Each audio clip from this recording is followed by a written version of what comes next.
sharing their experience from tech leaders to tech leaders. This is CTO Talks. Hello, my name is Marcin Jabłonowski, and I have the pleasure to host today Seemin Suleri, the VP of Engineering at Prima. Seemin, so could you briefly introduce yourself? What do you do for a living? As you said, I'm VP of Engineering at a company called Prima. It's an insurtech business, really up and coming, really number one car insurance company in Italy. And at the moment, we are expanding into further countries. I'm a part of that expansion and the effort to globalize solutions. And I look after a team of engineers and really looking after all aspects of, looking at how they're doing in training and development-wise, what their experience of working at Prima is. And globally, I also get involved in the in how the engineering department functions within that within the remit of Prima, and how we're moving forward into the world and taking our next steps. So that's roughly what I do. All right. So as far as I understand, it's closer to the soft side of the engineering. And since you're working with teams, the topic for today's episode we came up with is actually how to build a successful team, or what makes a successful team. And as we agreed that one of the, I would say, term that is being used quite often recently, and that's something I also wrote an article about on LinkedIn, is a term called high-performance teams. Yeah, so maybe we could start with trying to define what it is, because I think it's not very commonly known so far. So maybe you could share, how do you define this term, and how it turns into the successful team afterwards? Yeah, I think it's very important not to mix the two things. For me, success is almost a consequence of a high performance team, right? So I think that a lot of the times we get too bogged down with thinking about success all the time, and we get fixated by wins and those and I think for high performance teams, they are able to retain a certain pattern of behavior over a long stretch of time, and not all of them are successive. And I think it's not all of them are performance or velocity. Exactly. I mean, we know a lot about, the downside of too many metrics or velocity stuff thrown at you, because I think that, again, it ties into how people have traditionally thought about success and the teams and what it looks like in tech. And they've thought, okay, well, let's just see whether it is how fast they are, how many features have you deployed. And a lot of the time, it's got nothing to do with actual value that is being delivered. And working in software industry, those systems can be gamed. We can make the velocity sound as fancy as you want us to be. Whether we achieve something in that period or not is a completely different thing. So the success is not about performance, apparently. And I think it also comes, how I understand it, it's like an extension or a complementary thing to Agile, what Agile brought to the life. And I think how Agile defined it, it's not about the successes, it's about the failures and what you get out of them. So your learning path or improvements that you make. For sure. And I think that, again, this is another thing that I always think is that, fixating on success, this is what we fall into the trap of, because almost the failures are the things you need to be celebrating, because actually you've done something. Maybe you've broken a rule that you thought was a rule. Maybe you're trying out a boundary. And innovation is a lot about that. You're creating things, and so you will fail. But what you do with that failure is precisely what would make the difference between success over a long period of time and really convert you into a high performance teams. So yes, in its essence, it fits into the Agile mindset. And again, I really want to make a distinction here. When we're talking about Agile, we're not talking about particular methodologies. Not at all. Yeah, because I think it's all about the mindset and the core values that are there in the Agile manifesto, right? Which are being implemented by certain methodologies, but I mean, it's been said that from the beginning that the methodology is not like set in stone. Yeah, adjust it to your needs, improve it to make it work for you. Right. So, but I totally agree in a sense that if you follow the agile mindset, then probably you will achieve the successes we are talking about now. Yeah, I think I want to touch on a little bit about the methodologies as well, because it's all intertwined on how we as an industry in software have kind of assumed that this is what it might mean. Because so a lot of framework following the Agile Manifesto and kind of like the core of the principles. Methodologies were developed to assist you perhaps in order to achieve that. But people thought, okay, well, if I implement that methodology to the letter religiously, then in essence, I achieve everything that I set out to achieve. And I think that's kind of going the other way around, because the methodologies are there to assist you, but you need to still find the case where the methodology might or might not be even applicable. So I think we've suffered a lot from this, and this is something we need to be more and more vocal about. It's not going to fix any of the problems. And actually, a lot of the times, in my experience, when I've spoken to the teams, those methodologies are not even giving them what they would like to achieve.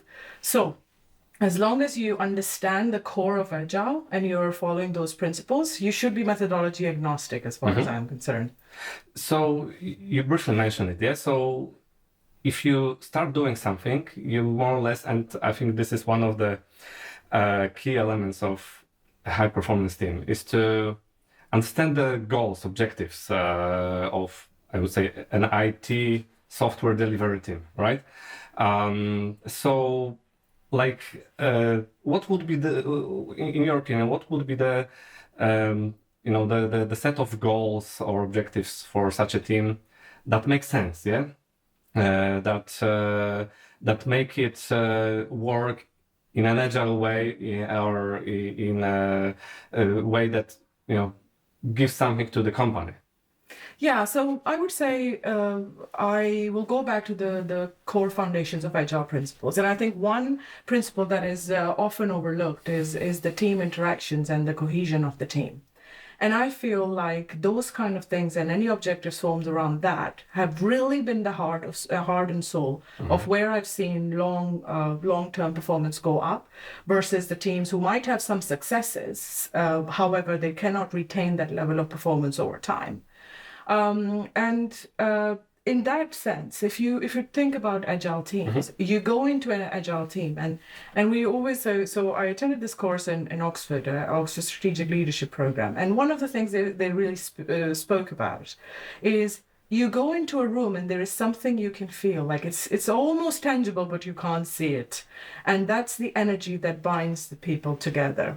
It means that there is some interactions and some relationships that are formed in the time when we're relaxing, in the time when we are actually just having a conversation. So the one-to-one interactions and the bond between the team is so strong that in the face of change, they are more resilient. And I think that, to me, that was a distinguishing factor between a team that performed well over time versus teams that might have had successes but cannot retain the performance. So in our episode with Hassan, we briefly touched the topic.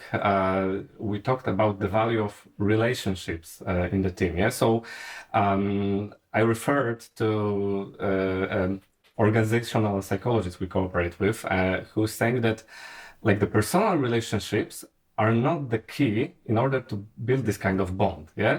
And so I agree that this bond is important.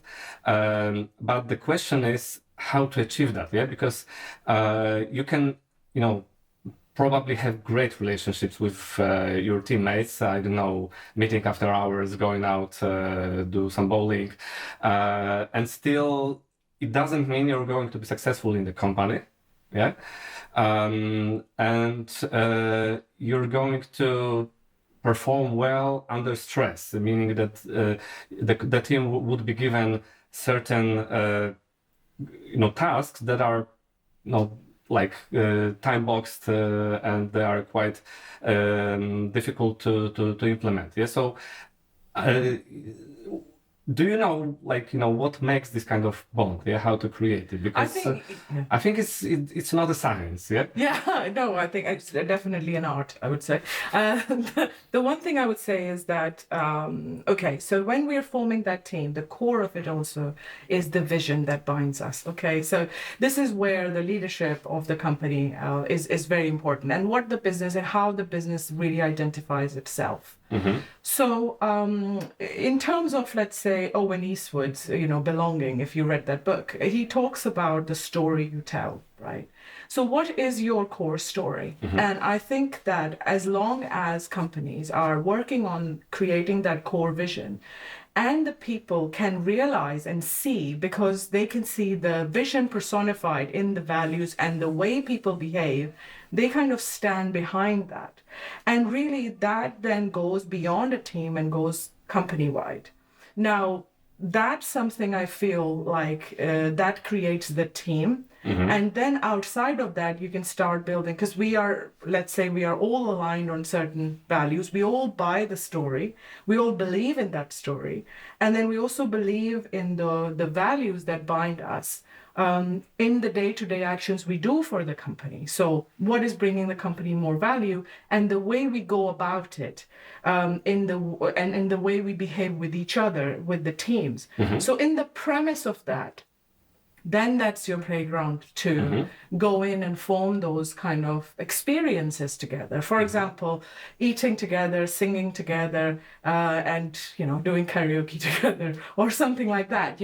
All of those kind of experiences really help you build that trust, because ultimately we cannot form that trust if we have all these walls up, which we normally do as human beings, right? And so it's like you drop the barrier, you are yourself a bit more vulnerable.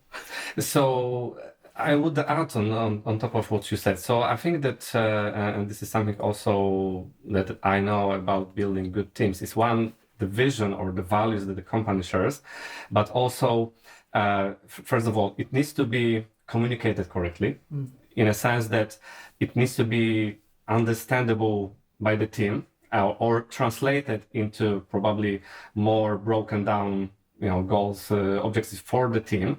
And the other thing, the team needs to agree what the goals or objectives or the values mean. That I think, because it's everything subjective to personal interpretation. Yeah. So I think this is the other key. So everyone is aligned on what they understand by a certain number of goals.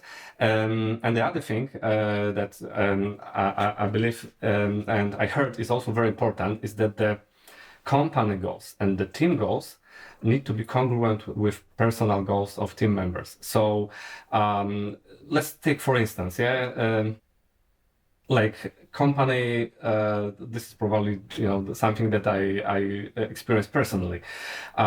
You hire like very good engineers who dedicate their personal time to grow their skills, basically. So they read on their own, they follow some podcasts or whatever, they train themselves, and then they come to a company who just maintains a system. Yeah, let's say that the system is in maintenance and there's only bug fixing. No one wants to invest into innovation, so they have no space to basically try the skills, try what they learned personally, and this is where the conflict starts to erupt, right? So that's one thing. And coming back to the bond, yeah. So high-performing or high-performance teams, they are very often compared to Navy SEALs or special forces, and the training is actually focused on like very rough selection process. Yeah, and it's not that they bond in a relaxed atmosphere.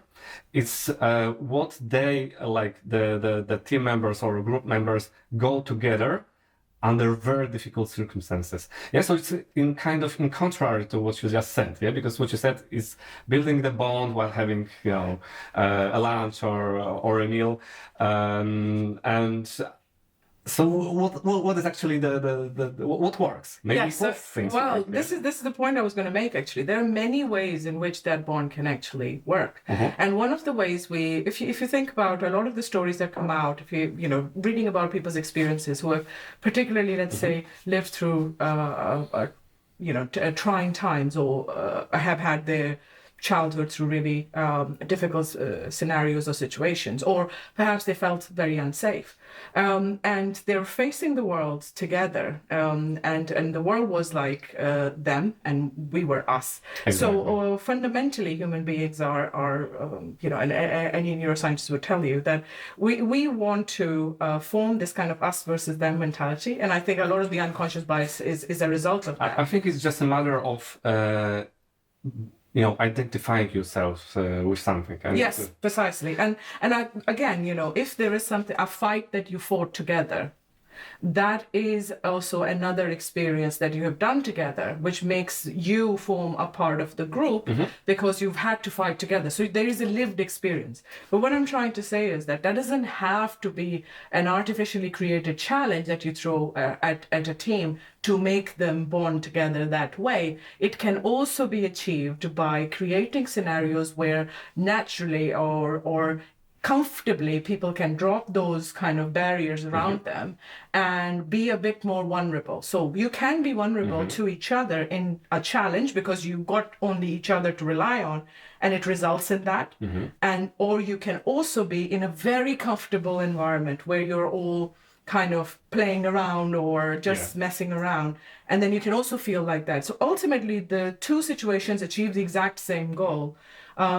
What I'm trying to emphasize is the fact that the teams that are performing at that level over a certain period of time are the ones where this thing is not ignored. Exactly. And the other thing I was going to go back on is your point about this vision and how it's communicated. Now, I think fundamentally a lot of the companies don't really know what they stand for. And yes, it's very good, but my pet peeve is that they will hire a third party to do their values assessment with them, right? But most of the companies will say, yeah, our goal is to earn money. Yes. But again, then that means that if I am an employee of that company, am I only joining so that you can buy another Lamborghini?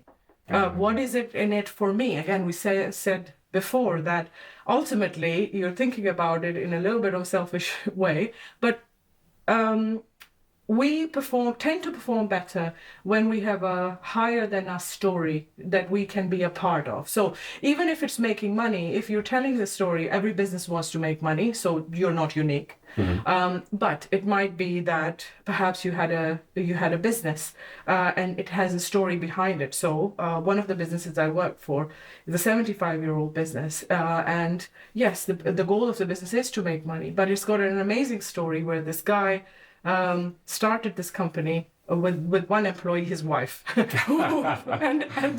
and then how they grew that.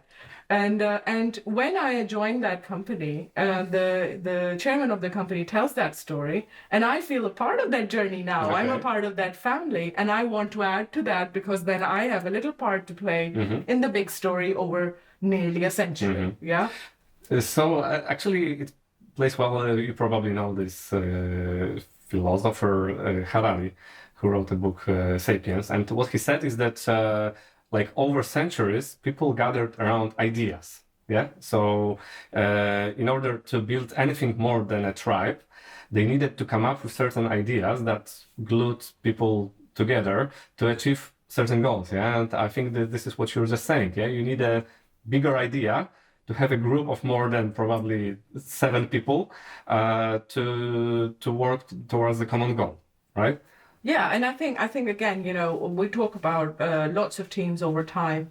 I think one of the examples that I know Owen gives in his book is about All Blacks and New Zealand rugby team that has been successful, and their success rate is 75% over 130 years. Yeah. So it's not based on individuals. So there is an identity that is running, a story that is being told so well to everybody who joins, the legacy of the team, that they feel the responsibility and the honor to have a little part to play in the big story of the whole thing. However, what Harari also said is that now an idea that basically glues the whole humanity together is money, and it works across the globe. So why not making profits? Why making profits doesn't work like that well?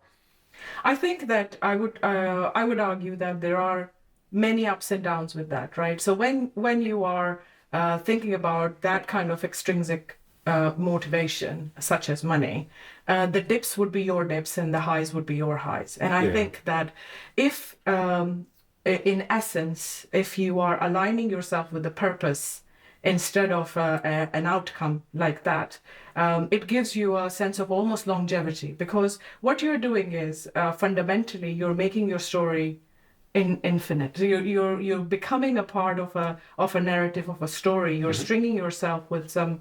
So you're just like a bead in a big string of some a beautiful necklace.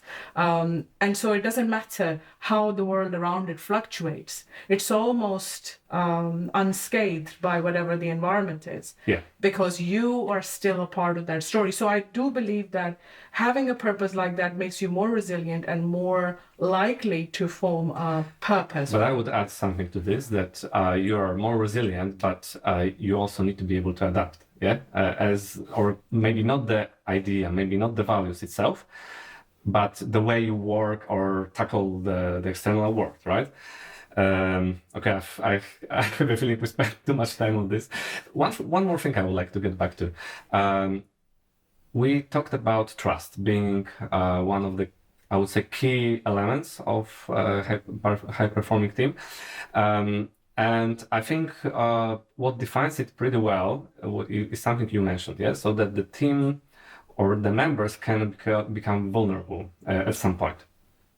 However, I think it's not enough because, like, I'm not sure how about you, but in my school, like, becoming vulnerable meant that you would be probably bullied, yeah?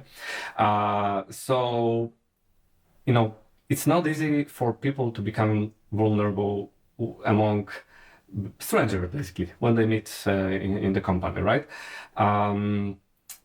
So I can tell you how we tackle this, and then maybe you have some other options. So basically, like, software developers, they can easily assess other members' hard skills. Yeah, so who's good at front end, who's better at back end. But what we are trying to do is to basically help them understand people's strong and weak sides, but the soft ones. Yeah. So we run a series of psychological tests, and it's not, I would say, the summary doesn't say that something is good or bad. It's just a list of statements or characteristics. Yes, you know, this person is more empathetic, this one is more focused on action, and I think that this kind of getting the emotions of the description of a person from soft aspect, and especially it works for software developers who like this kind of charts and numbers. I think it's something that works because they can see other people's as like in RPGs, yeah, you have a character with certain numbers, and it's emotionless and helps you understand what other people are good at and or not. Yeah, and this is where other people can also not see their weak sides as as weak sides actually, but yeah, it's just a part of me. So I think that this is something that can work if you try to build this kind of thing from scratch. Yeah, I think we've done. So I really like that idea, and I think in our teams we have done very similar things to a test like that, and actually highlight some aspects and opens up some conversations. But I'd like to go back a little bit on the topic of trust. Right? Obviously, that I feel like things like that really help you start having those conversations. But ultimately, trust is based on a feeling, right? How are you feeling in that particular moment? And I think that you're right in that you won't be able to be vulnerable in any circumstance, in any environment. So ultimately, we are going back to the responsibility of leadership in this. And I think the leadership has to be very intentional about creating a space that people are not penalized for trying to be vulnerable in order to create that trust. Or making mistakes. Exactly. Yeah. Exactly. And I think, again, and if we go back to the failures thing, right? If we failed and we got penalized for it, guess what we'll not be doing? We won't be doing experimentation. Any kind of innovation. You won't, because that's actually not welcome. So just penalizing failure, you have now set yourself not to be agile completely. So it's like a dominoes thing. Yeah. It starts off with something small, and in the end, you'll end up losing people that should really be taking your business to and making more money if that's your goal, right? But ultimately, by just doing this one thing, you've killed the spirit of everyone. Again, in terms of... And I'm sorry to interrupt you, but I think it's not only a matter... because you could build this kind of culture in a team, but the team doesn't work in isolation. So that's why it needs to be like a company-wide culture coming from the top to the bottom. Yes, it is. And again, this is a responsibility to create those kind of things. But I also think that leadership also needs to hold themselves to account on how they deliver on things they said we will do. Okay, so that also creates trust. That's a different type of thing where you said you're going to do it. Now you have done it. So I trust that you will do whatever you say in the future. Yeah.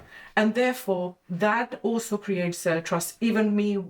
Well, I was vulnerable in trusting the fact that you said you made a commitment, and then you followed through. You actually did everything you said. So I feel good in myself that I can trust you a bit more the next time. So I would say, if let's say you are in an environment in a company and your challenge is to build the trust in the team, I would say first take feedback and find out from your people, like right at the bottom who are, or like bottom of the hierarchy, might be 5 levels down, doesn't matter, because a lot of those people are the ones who are seeing the problems firsthand, and they will tell you where the trust has been broken. Then the starting point should be to make commitments on those key elements where you think you can make a difference, commit to it, deliver on it, and then that might be the first step to building the environment and really leading that thing by example. But that also creates a trust of teams and individualistically that then follows through. Yeah, within the team as well.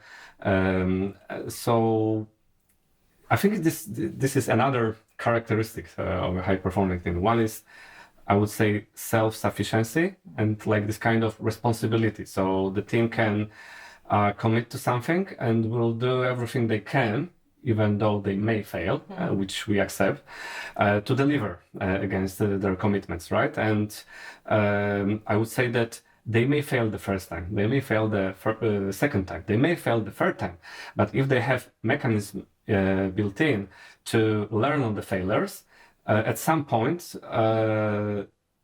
it's gonna vanish. So they will be able to predict what they are able to commit to and deliver against it, right? Yes. And also, I think failure is also important. I mean, it's a key part of innovation. You will fail, but actually, even through failure, you find some other things. So it might be that you failed to build a product, but you actually built 5 others in your failures because you learned the lessons from them. Yes. So again, this is a chance for us to celebrate the fact that we pushed a boundary we've explored a territory we hadn't done before. We've learned something we didn't know before.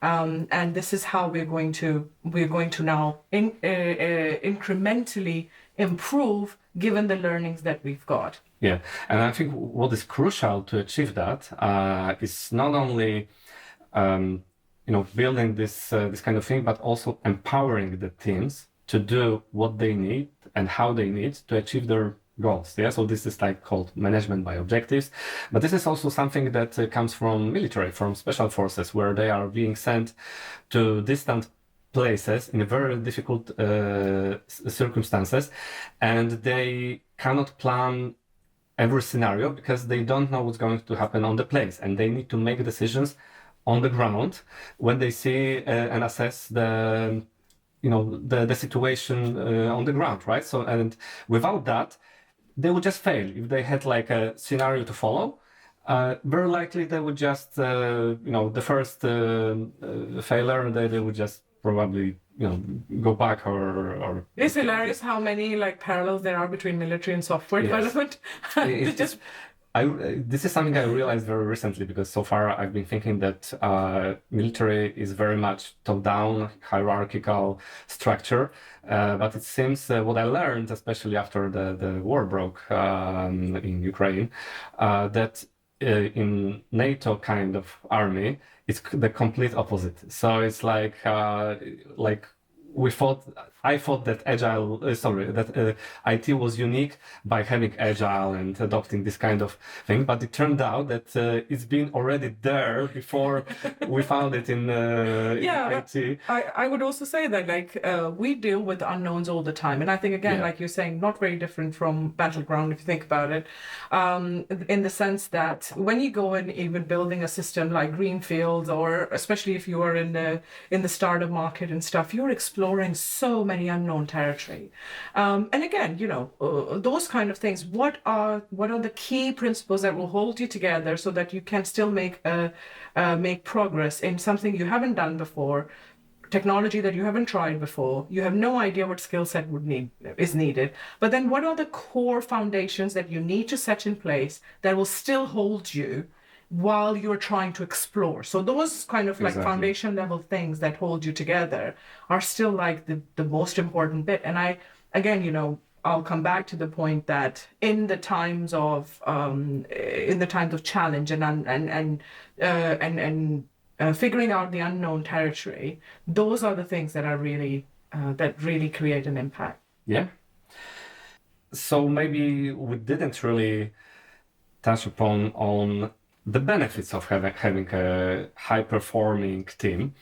And as I described in my recent article, I think the name is very much misleading, because there is this performance in the name. And I believe for someone who doesn't understand the key concept around this, someone may think it's all about the velocity or the number of user stories you deliver or how fast you go. And to me, it's you're gonna get there, but it's gonna be a side effect of this kind of culture, yeah? And what are the benefits, in your opinion, of having such a team? Well, I would say, firstly, all of those metrics, they have a place, right? So I don't want to completely diss them. I don't want to come across like I'm saying, oh, don't use those metrics, they're not useful. They're incredibly useful and insightful. And for sure, when you're trying to look back, maybe in your retro and trying to find out, what are the outliers, where can we improve things, and learning, in essence, from your failures, they're very useful to give you an insight. But that's it. That's where it ends, right? So yes, I agree that a lot of the times it is looked at from almost like the lens of saying, okay, how many things can you deliver, how fast, instead of creating the value. For me, a high-performance team is something that could be a fundamental difference between something good and something great. They're able to really fundamentally change the performance of a business and take it to the next level.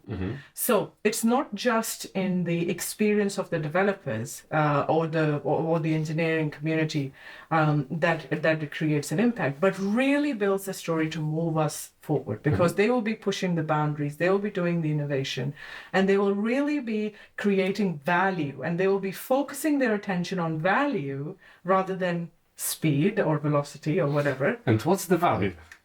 Value is how you define whatever is valuable to the business. So it is how you money, profit. Yes, exactly. Yeah. So again, But still, I mean, this is a more tangible KPI, in my opinion, something that translates into the strategy of the company than like the number of user stories, because you can create 10,000 user stories to get 10,000 features that no one's going to use. Yes, yeah. I think yes. I think it is certainly a good way to look at it and to explain it to the business when unfortunately we are perhaps in technology leadership and often in this position where we have to justify why creating such a team and paying attention to that is important for the business because it makes more business sense, right?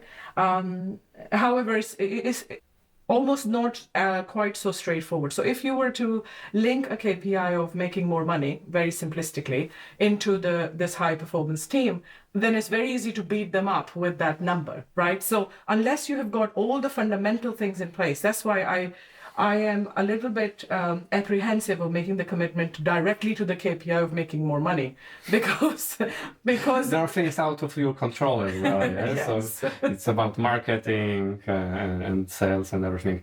But I think about the value given for me, especially when I was a software developer, but nowadays too. I remember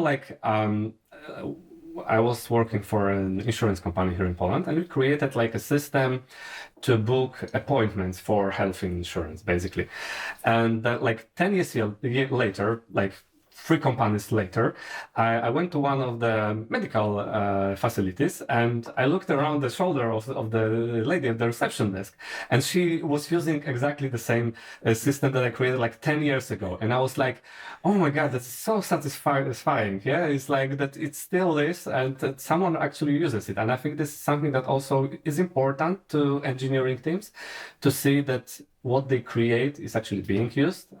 It's not that they, I think one of the things that all software developers will tell you they hate is just, create something that then ditch it. Yeah, or forget about it. I think it works for everyone. I remember there was a book by a guy who was an economist, and then he switched to repairing cars. And he said it's way more satisfactory job because he can see the result and he makes someone happy.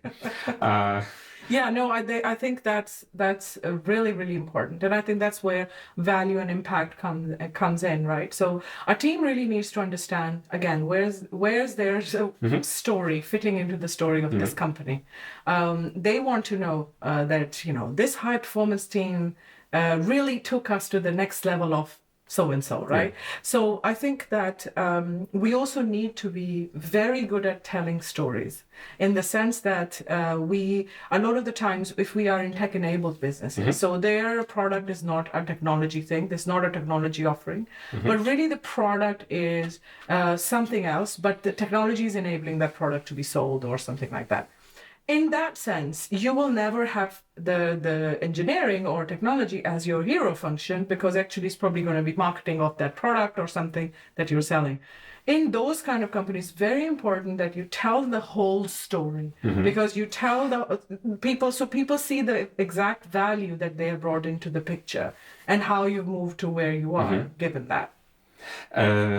So, however, if you can tell the whole story. Yeah, you have a company like even Uber is a big international corporation, and the story is simple. We help people to move around. Let's say it. Yeah, so this is understandable. But there are like companies like I don't know, Yamaha that makes like from a guitar, from an engine, as well as I don't know some personal equipment, right?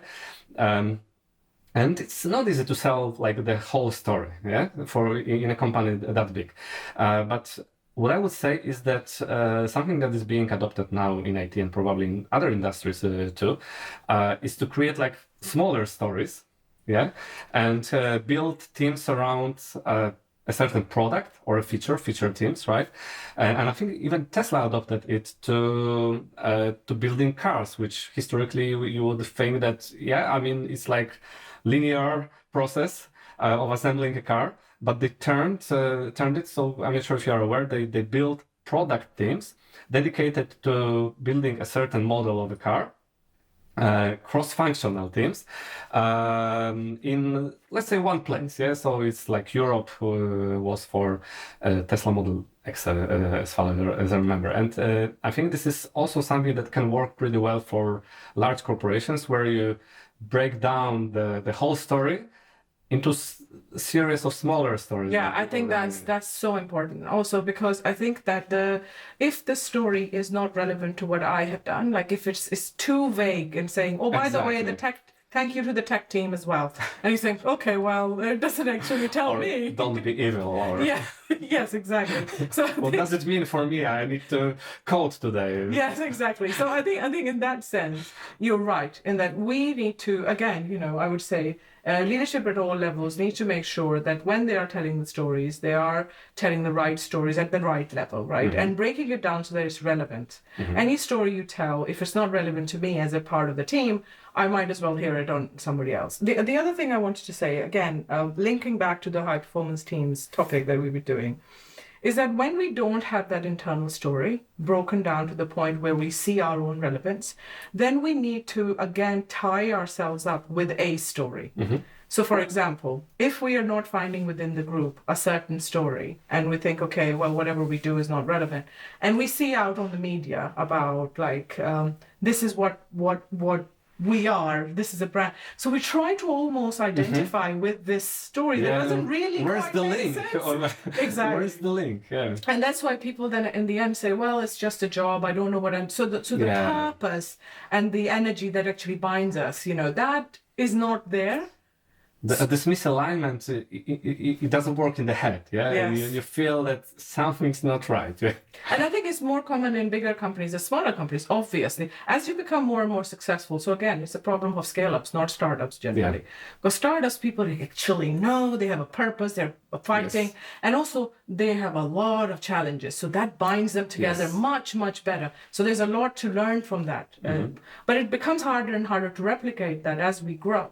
And in the, let's say, scale up and onwards, and I think large corporates is another beast, where the story is almost unrecognizable. You don't even recognize the space that they're talking about because it doesn't tie back all the way to what your contribution is.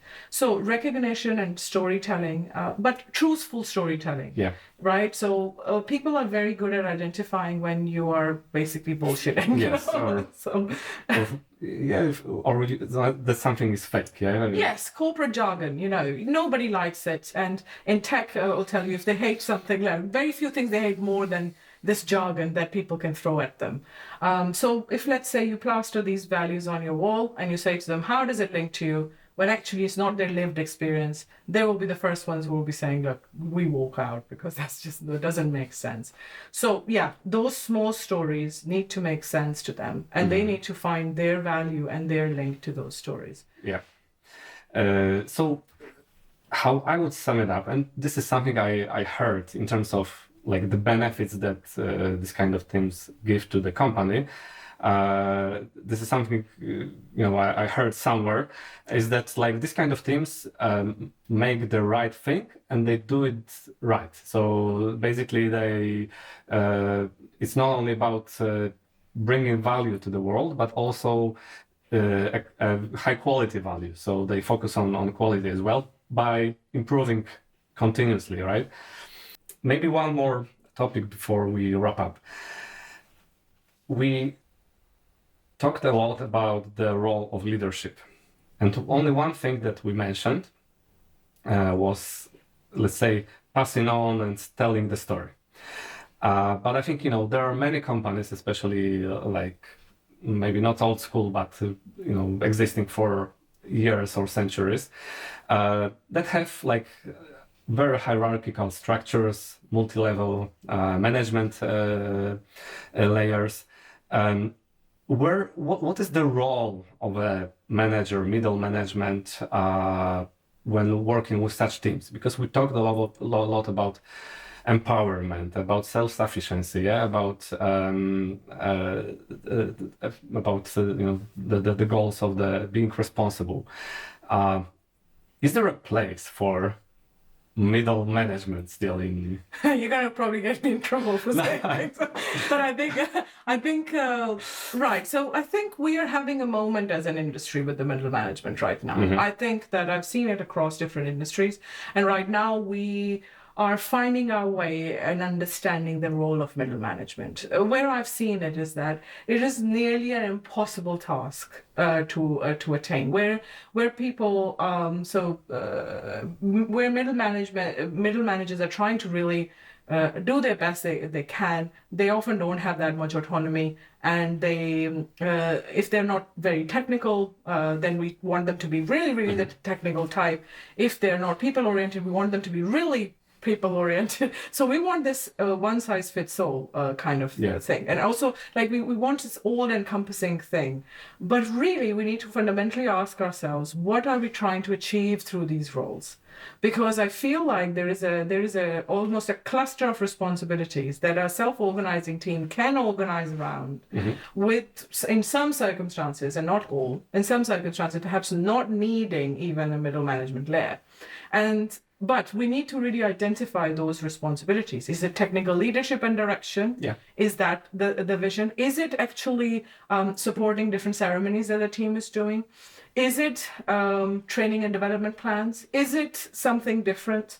And is it more like cross-team communication? Like, what are really those things that we are trying to encompass in one role, and then nobody is able to fit that role because we're unhappy with all of the middle managements from the team's point of view. So I see a very big distinction between like higher management and middle management, and I'm finding that a lot of the times, as we become more and more self-organizing, every middle manager is really taking their own kind of identity and becoming a part of the team, which is not an all-encompassing role, but like a subset of the role, depending on... No longer task assignment kind of thing, or because I think, well, planning. If you are doing a truly agile team, task assignment shouldn't be something you do, right? Because if you're doing that, then you have to go back to fundamentals. Exactly. You haven't got that in place.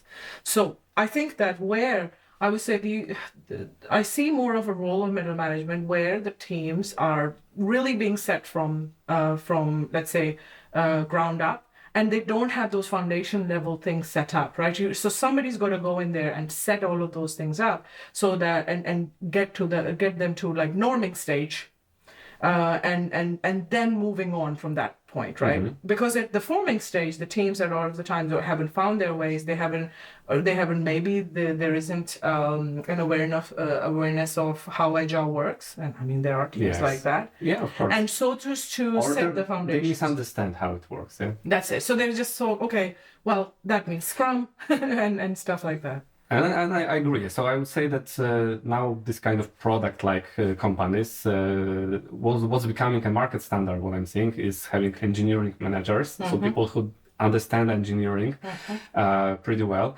And what I've seen the biggest value that they bring, one is fostering the culture of HPT. So basically coming back and explaining the roots of what we believe in and how it should work. And one thing which is also quite common to say is that especially larger multi-team organizations, so if you have like multiple agile teams, smaller teams which should be relatively small, where the role is quite important into fostering communication and coordination and cooperation between those teams, right? Because there are frameworks that scaled agile framework that give you some entry level, but I've always seen this as a challenge for any company bigger than one or two agile teams. So if they need to cooperate, agree on the dependencies.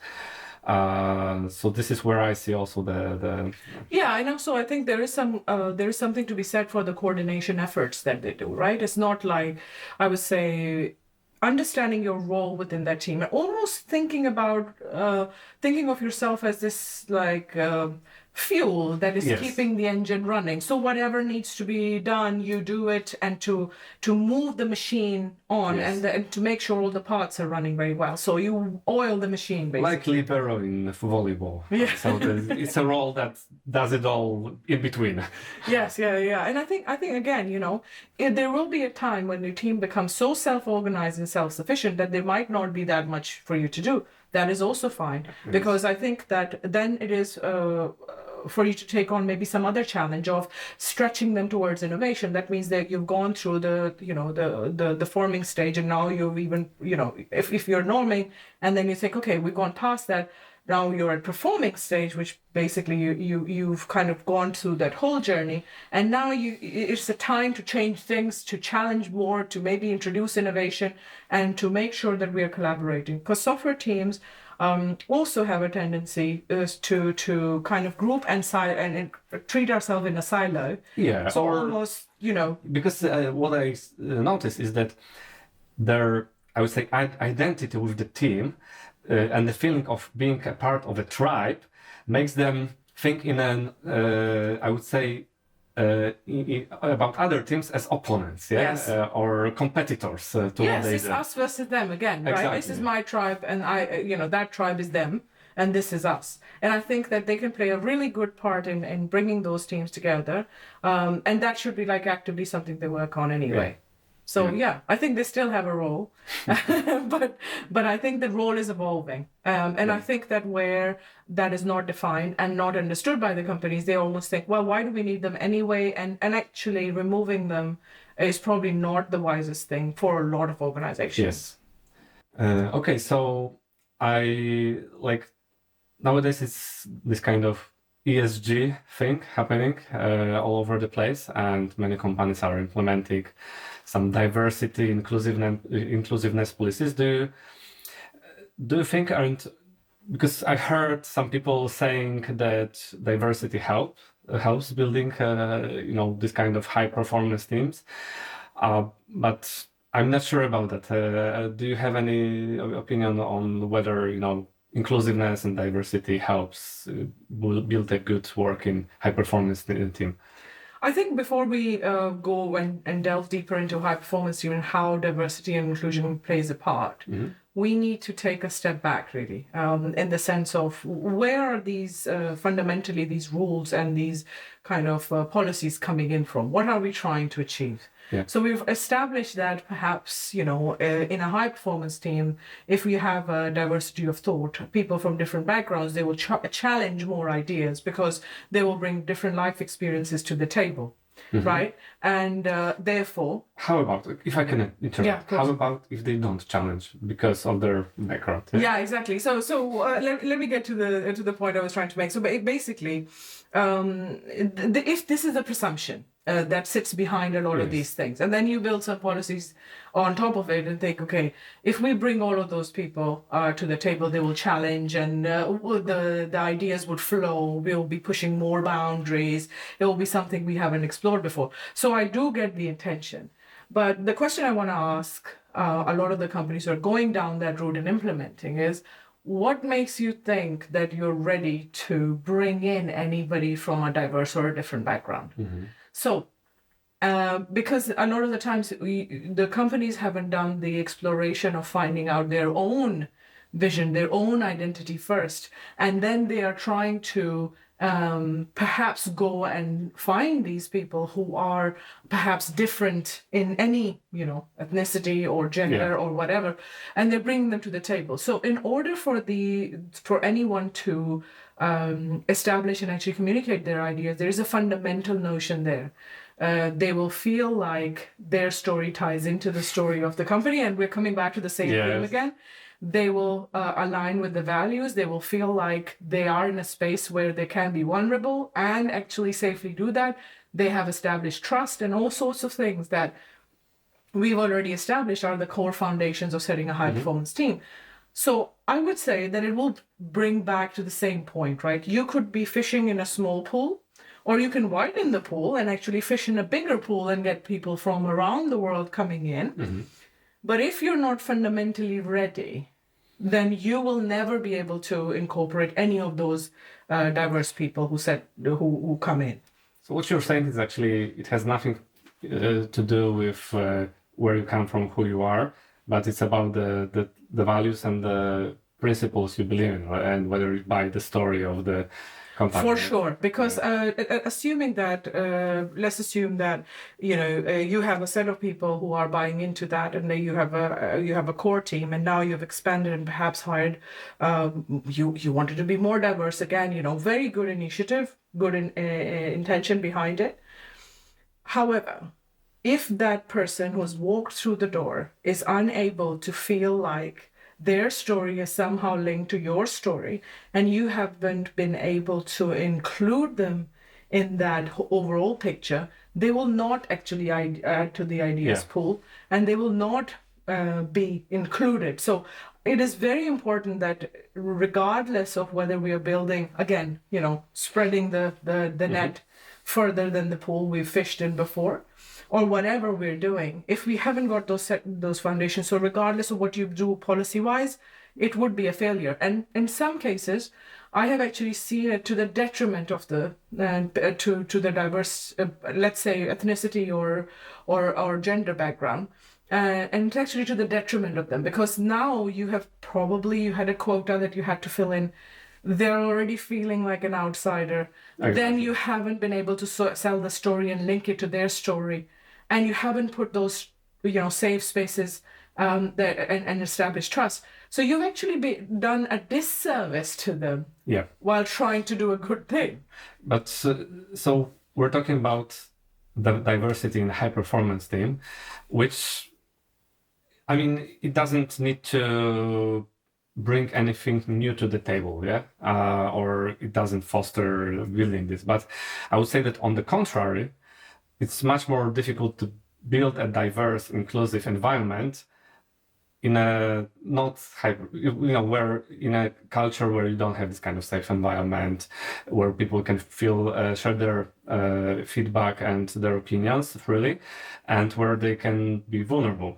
So I think that this is, on the contrary, this is the worst environment to create this kind of policies, right? That's true, because again, you can, if you don't have those fundamental things right, whatever initiative you are trying to run in order to get that is probably just a checkbox exercise. Exactly. And those checkbox exercises for these communities, so for, let's say, ethnic minorities that in tech that you want to highlight more, what you have now done is you have highlighted the fact that you've been unsuccessful in getting them involved when you do hire them, which is set them back even more than it would have been if you had hired no one under that initiative, right? So do it right or don't do it, actually. Otherwise, you're doing more damage than good.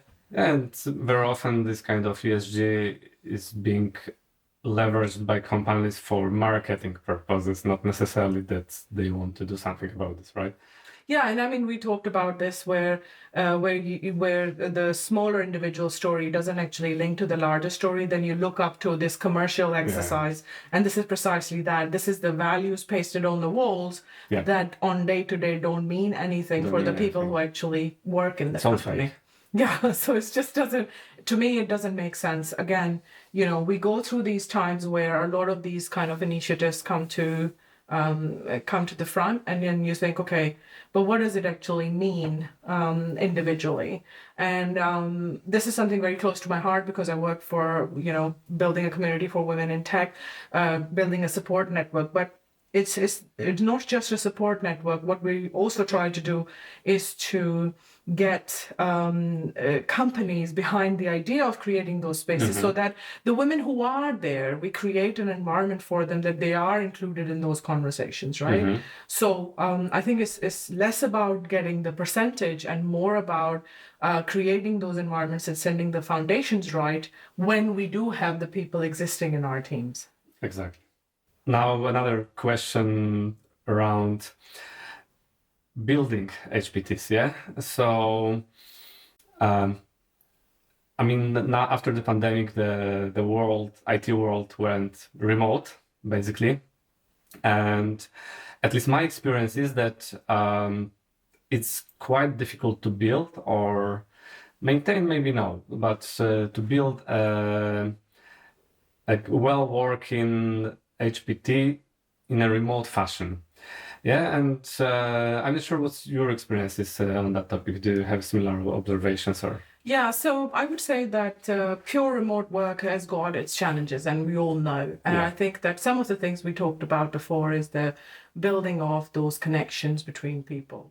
And some of those connections automatically happen as we sit down, let's say, around the fire, talking about different stories that happen in our lives.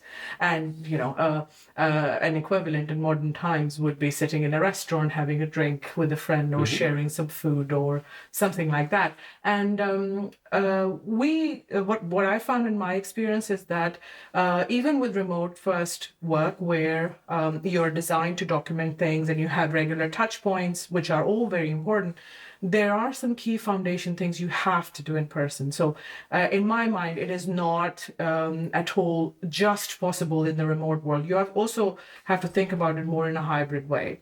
But when you do, think about the quality of the interactions rather than the quantity of interactions, because obviously quantity is reduced, but the quality of interaction. So when you do design interactions where, let's say, the whole team decides to come together into the office, how do you make the interaction count, right? So what are the things you're doing around that interaction? So maybe you go out for a meal, maybe you hang out afterwards, and in that time, you might be doing, let's say, your retrospectives together, where there are other things that are more team-oriented, or you design activities like workshops and stuff around that time. What I have found that actually provides a very good ground upon which you can build things remotely. But having that regular touch point and then separating out and then coming back, almost like waves working together, Yeah, so I have mixed feelings about that. I completely agree that at least physical interaction from time to time is crucial building bonds. We briefly discussed it, that it's a thing, that is important. But I'm just not sure whether you can design for this, because like from the complete opposite world, I remember that most of the interactions were spontaneous, like you were doing something, you sitting desk to desk, and sometimes, so you started talking about something, and then it turned into like finding more about your peer, so I mean, if you even go out for a meal, my experience is that, if it happens from, I don't know, once a month, it's not the same feeling as you really spend some time together. So, very interesting thing is like, in terms of building relationships with your family. So, I heard completely the opposite opinion, that sometimes it's a matter of quantity, not quality. So you can, if you spend a lot potentially low quality time with your family, meaning that you don't need to do anything. You don't need to plan, special activities and watching movies, anything. But the time spent with your family builds the relationships even more. Yeah. So that's why personally, I really would opt for, more hybrid work than like remote first. But maybe, it's something you. Yeah, I think for me, I would say I think this situation is a little bit distinctly different for me in my mind, because with our families, we're not sitting across different rooms, let's say, with our iPads on, right, to talk to each other. So I can understand the merit of the quantity, although I would still argue that the quality wins over quantity. But anyway, the interactions about that, having natural interaction and actually coming up, let's say, the water cooler conversations and all that. We are in a world where, people are designing games to do remotely and stuff. I don't think it hits the mark. For me, what you do is you try to almost engineer the environment, right? So, how do you do that? I'm really curious. Some of the things we have tried, which has worked really, really successfully, is when you're sitting down having a meal, instead of just ordering your plate of food where you're sat next to one person, why don't you actually start a sharer? Which basically means a plate that people have to pass from one end to the other. You'll be surprised at how many conversation it actually starts just by doing that. And there is a level of discomfort, right? Because you have to almost get out of your barrier to pass on this plate of food to the person who will just pour a little bit and then pass on to the next person. So it's almost like a game designed to allow for more interactions to happen. We also have, like in my current team, we have a number of musicians. They always show up with the guitar, and we have a concert at the end in the restaurant. So I mean, we're very precisely lucky to do that. But we encourage things like that, right? Everybody's celebrating. We then end up singing together, and the other people at the restaurant are like, "What's going on there?" But that's like an entertainment. But again, it is powerful. Yes. And it might not be the water cooler conversation, but we've created an environment where that could. And again, other sort of things you might be able to do is we sat down for a lunch one time with the team, and we thought, okay, let's do a round of, let's tell each other some of the good things we've noticed, like very positive vibe, and one thing we want to work on. So we turned this whole lunch into this like roundtable conversation which was extremely interesting. It again, it makes you a little bit uncomfortable. However, you gain a lot from those kind of interactions. So this is what I mean by quality. It's not about how pricey the restaurant is, but how much you're gaining out of the interaction. So you make the most. The time is out being of that. spent. Yes. That's it precisely. Okay. So I'm just saying that we are in the world we are, and I fundamentally don't believe in feeling too nostalgic about the past, how it used to be. So we operate in the world with the parameters that we have. Yeah. And I think that... You need to adjust. Yeah, exactly. The methods and ways of communicating. I totally agree with that. You need to show me some or sell some good cases.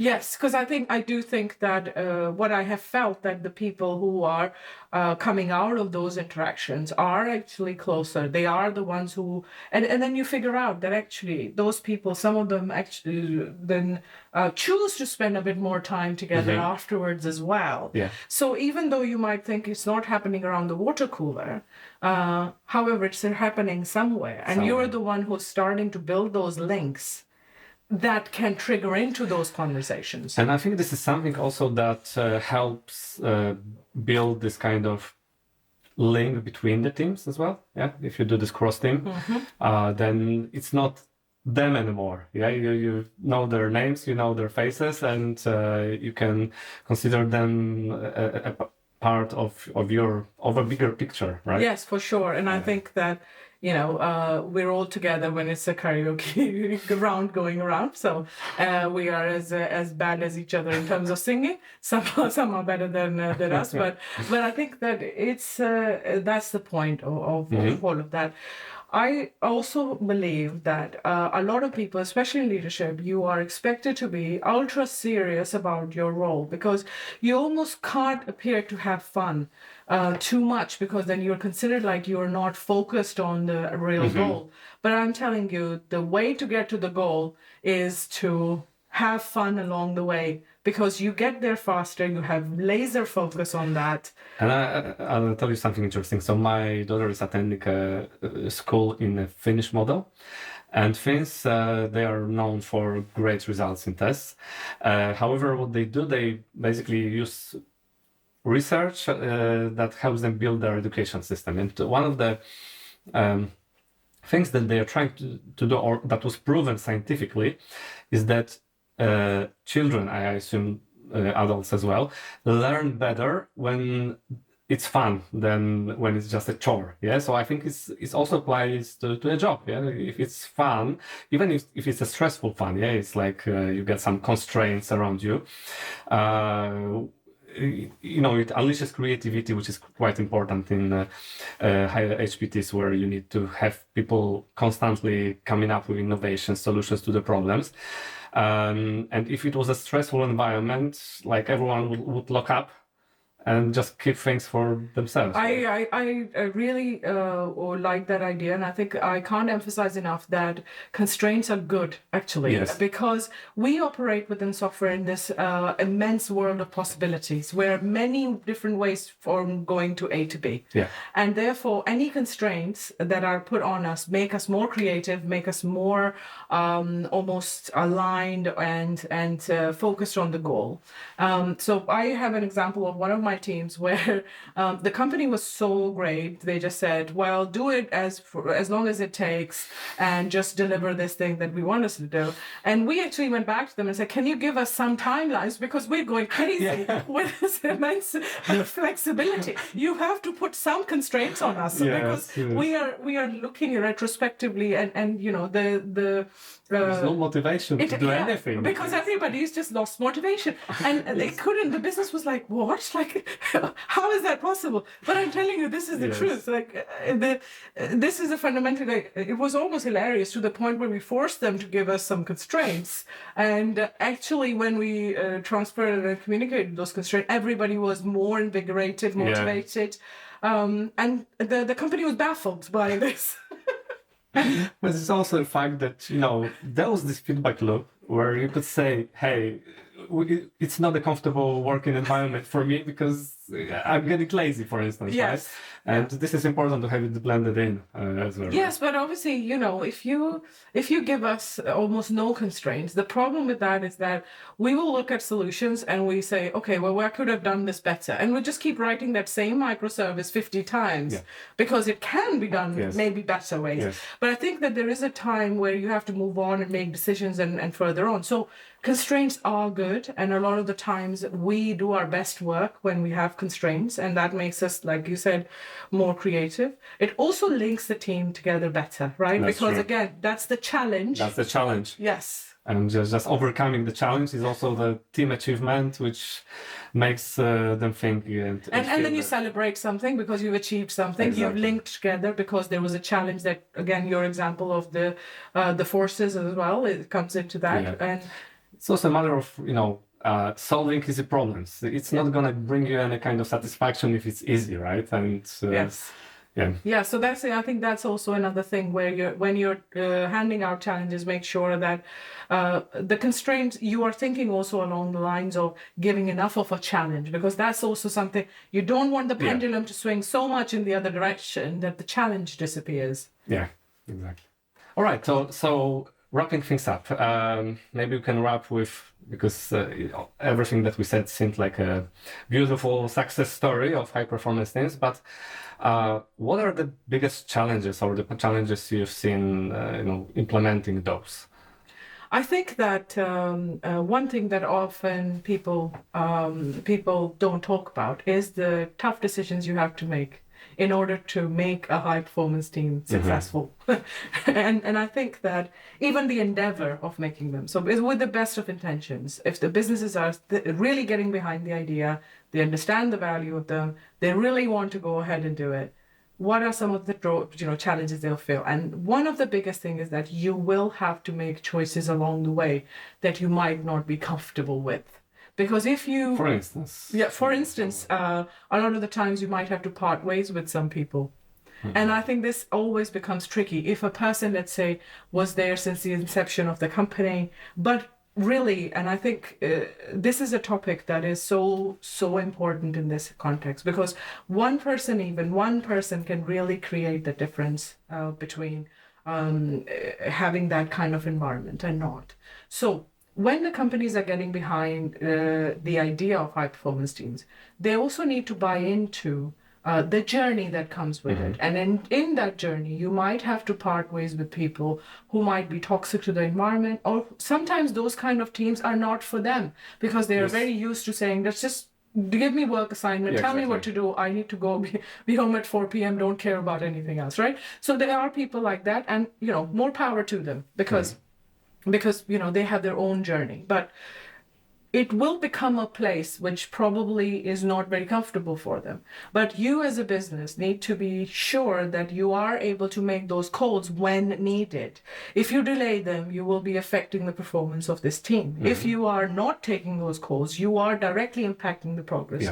And actually perhaps wanting, eventually those people will not last there, And this is something I wanted to mention as well. So I think that the biggest challenges are for the leaders.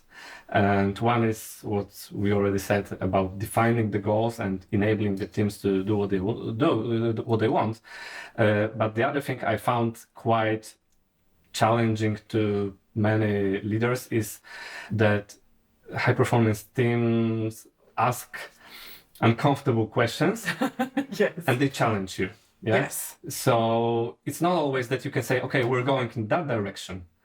And they will say, but why? Yeah, well, why do you want to do this? Precisely. What is the goal of this? Yeah, we want to do this differently than you defined it, right? So this is something that you need to be prepared of, and it can be occasionally quite difficult to. It is. It's very uncomfortable because I think that obviously you might have run the company or the business in a certain way, and now you are going along this journey, and you've got these people, and the way that the team, if it is built the right way, people are feeling safe enough to ask those questions, and they should be understanding why. So if you're coming in with an idea of implementation, you will be asked the question why. But I would go one step beyond it and say, if you are bringing those ideas to the team, make sure you actually know why. Exactly. So you have sold the idea to yourself. There is a benefit, it's beneficial for you as well, but it's difficult, It is for sure. And but I think that if you can't justify it to yourself, so stand in front of the mirror and justify it as if you were opposing yourself, and then figure out whether you have bought into the idea. The first sale is to yourself, and if you can't sell it to yourself, you won't be able to sell it to that team. And if they don't trust you, they won't get behind it, and the whole thing crumbles. It's the same set of people, but they are not behind the idea because you haven't been able to justify it. And I think that if you really want all of those things to align, you need to allow the environment of that kind of feedback and communication very transparent and honest. Because ultimately, you need to keep in mind that we're all moving in the same direction. And you have to do your part as a leader when you bring in ideas as well. All right, I think with that note, we can finish today's episode. Many thanks for coming over. No problem, it's been a pleasure. I hope we can elaborate more because I have a feeling we could talk for hours about this topic. Many thanks for having the show. It's been a pleasure. Thank you very much for having me. All right. Sharing their experience from tech leaders to tech leaders.